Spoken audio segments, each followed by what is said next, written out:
പലതരത്തിലുള്ള ഫേസ് വാഷുകൾ ഇന്ന് അവൈലബിൾ ആണ്. പിമ്പിൾസിനെതിരായിട്ടും കറുത്ത പാടുകൾക്കെതിരായിട്ടും റിങ്കിൾസിനെതിരായിട്ടും സ്കിൻ ഡാർക്കനെതിരായിട്ടും ഫേസ് വാഷുകൾ ഇന്ന് ഫാർമസികളിൽ അവൈലബിൾ ആണ്.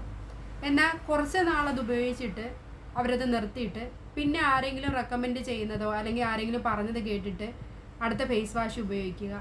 പിന്നെയും സ്കിന്ന് പഴയതിനെക്കാട്ടി കൂടുതൽ കോംപ്ലിക്കേറ്റഡ് ആകുക, നേരത്തെ ഉണ്ടായിരുന്ന പ്രശ്നം കൂടുതൽ വൾഗർ ആകുക. ഇത്തരം ഫേസ് വാഷ് ഉപയോഗിക്കുന്നവരോടായിട്ട് ഞാൻ ഒരു കാര്യം പറയട്ടെ.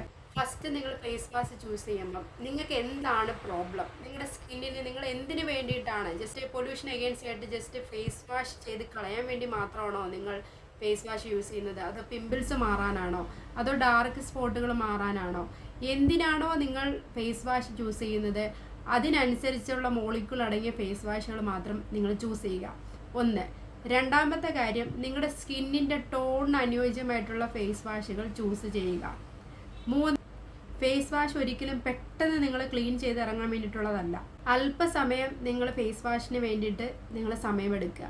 അതായത് നിങ്ങൾ ഫേസ് വാഷ് എടുത്തിട്ട് അല്പം വെള്ളമെടുത്ത് നിങ്ങളുടെ മുഖത്ത് നന്നായിട്ട്, നെറ്റിയിലാണെങ്കിലും രണ്ട് കവിളിൻ്റെ ഭാഗങ്ങളാണെങ്കിലും കഴുത്തിലാണെങ്കിലും, കഴുത്തിൽ ഡാർക്ക് സ്പോട്ടോ ഡാർക്കൊക്കെ ഉണ്ടെങ്കിൽ കഴുത്തിലും നിങ്ങൾക്ക് നന്നായിട്ട് ഫേസ് വാഷ് ചെയ്യുവാനായിട്ട് നിങ്ങൾ കുറച്ച് നേരം അതിന് വേണ്ടിയിട്ട് സ്ക്രബ് ചെയ്യണം. നിങ്ങൾ സ്ക്രബ് ചെയ്താൽ മാത്രമേ ഫേസ് വാഷിൽ അടങ്ങിയിരിക്കുന്ന മോളിക്യൂള് നിങ്ങളുടെ സ്കിന്നിലെ സെല്ലുകളിൽ ഇറങ്ങിച്ചെന്ന് ഇത് ആക്ടിവേറ്റ് ചെയ്യത്തുള്ളൂ.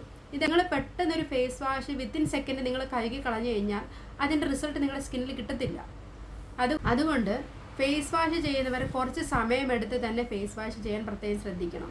ഇങ്ങനെ നിങ്ങൾ ചെയ്യുമ്പോൾ തന്നെ ഒരാഴ്ച കൊണ്ടോ 2 ആഴ്ച കൊണ്ടോ നിങ്ങൾക്ക് അതിൻ്റെ റിസൾട്ട് കാണാൻ സാധിക്കും. വെറുതെ ഒന്നുമല്ല ഈ ഫേസ് വാഷിൽ അവർ പറയുന്നത്, കമ്പനി പറയുന്നത് ഒരാഴ്ച കൊണ്ട് നിങ്ങളുടെ സ്കിന്നിൽ ആ വ്യത്യാസം കാണാൻ പറ്റും, അല്ലെങ്കിൽ 2 ആഴ്ച കൊണ്ട് കാണാൻ പറ്റുമെന്ന് പറയുന്നത് കമ്പനിക്കാർ വെറുതെ പറയുന്നതല്ല. അത് നമ്മുടെ കയ്യിൽ നിന്ന് പോകുന്നൊരു ഫോൾട്ടാണ്.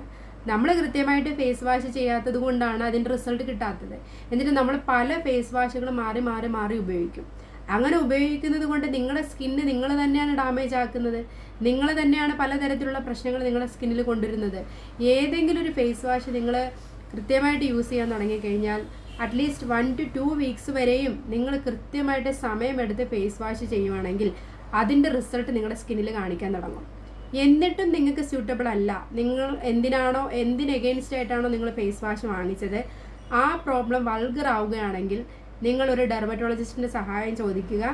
ഡെർമറ്റോളജിസ്റ്റിൻ്റെ സഹായത്തോടു കൂടി മാത്രം ഒരു ഫേസ് വാഷ് നിങ്ങൾ യൂസ് ചെയ്യുക. ഡോക്ടർ നിങ്ങളുടെ സ്കിന്നിൻ്റെ കാരണങ്ങളും പ്രശ്നങ്ങളും പരിഹരിക്കുവാൻ തക്കവണ്ണം തന്നെ ആയിരിക്കും നിങ്ങൾക്ക് വേണ്ടിയിട്ട് ഫേസ് വാഷ് റെക്കമെൻഡ് ചെയ്യുന്നത്. ഫേസ് വാഷ് എന്ന് പറയുന്നത് പൊതുവെ എല്ലാവരും ചിന്തിക്കുന്നത് ജസ്റ്റ് മുഖം ഒന്ന് ക്ലീൻ ചെയ്യുക, അത് മാത്രമാണ് എല്ലാവരും ചിന്തിക്കുന്നത്. എന്നാൽ അങ്ങനെ അല്ല, സോപ്പ് പോലെ അല്ല. ഫേസ് വാഷ് എന്ന് പറയുന്നത് കൃത്യമായിട്ടുള്ള മോളിക്യൂൾസ് അതിൽ പറയുന്നുണ്ട്. അതിലടങ്ങിയിരിക്കുന്ന ഓരോ മോളിക്യൂൾസിനും ഓരോ ഫങ്ഷനാണ് ചെയ്യുന്നത്. അതുകൊണ്ട് നിങ്ങൾ അതിന് വേണ്ടിയിട്ട് സമയം കൊടുത്ത് ചെയ്യുവാണെങ്കിൽ അതിൻ്റെ റിസൾട്ട് കൃത്യമായിട്ട് തന്നെ നിങ്ങളുടെ സ്കിന്നിൽ കിട്ടുക തന്നെ ചെയ്യും. ഈ വീഡിയോ ഉപകാരമായെങ്കിൽ മറ്റുള്ളവരിലേക്ക് ഷെയർ ചെയ്യുക. Thank you.